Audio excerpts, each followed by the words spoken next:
আচ্ছা মাদ্দ সাহেব, আমি তো আইছি একটা সমস্যা সমাধানের লাগি আপনার বলবো। কি সমস্যা? আপনার দেন দরবার করুন জানি। সমস্যাটা হইল আমি বউয়ের কথা বাপ মার কাছ তো আগলে হয়েছি। হুম। ওহন আমার কার কথা? বউয়ের কথা বাপ মার কাছ তো আগলে হয়েছি। ও। আমার হিস্সা আমি বুঝে নিছি বাপ মার কাছ তো। হ্যাঁ। ওহন আমি বউয়ের কাছ তো যে কোনো ঝামেলায় আমি আগলে হইব। তার কাছ তো হিস্সাটা কিভাবে বুঝে নেন? মানে বউয়ের কথায় বাপ মার কাছ থেকে আগলা হয়েছে। হ্যাঁ অহন বউয়ের কাছ থেকে আপনি আগলা হয়ে নাই তা? জি জি।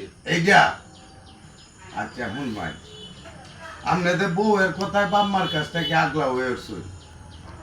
কার কথায়? বউয়ের কথায়। আচ্ছা, অহন বউয়ের কাছ থেকে আপনি আগলা হয়ে ভাই, এটাই তো স্বাভাবিক।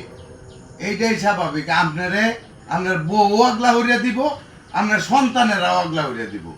এইটার বিচার আমি করতাম না, কারণ আপনি আপনার বাপ মারে অমর্যাদা করছেন, ওহন আপনি নিজে অমর্যাদা পাইবেন। এই হিসা আমার কোনো দেহার কোনো ব্যাপার না। এইটাই কি শেষ কথা মাত্র? এইটাই শেষ কথা। এইটাই শেষ। আল্লাহ জীবনে আর কি করলাম?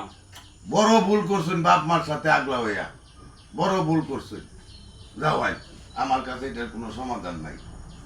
আচ্ছা ঠিক আছে গেলাম মাত্র। হ্যাঁ যাও ভাই।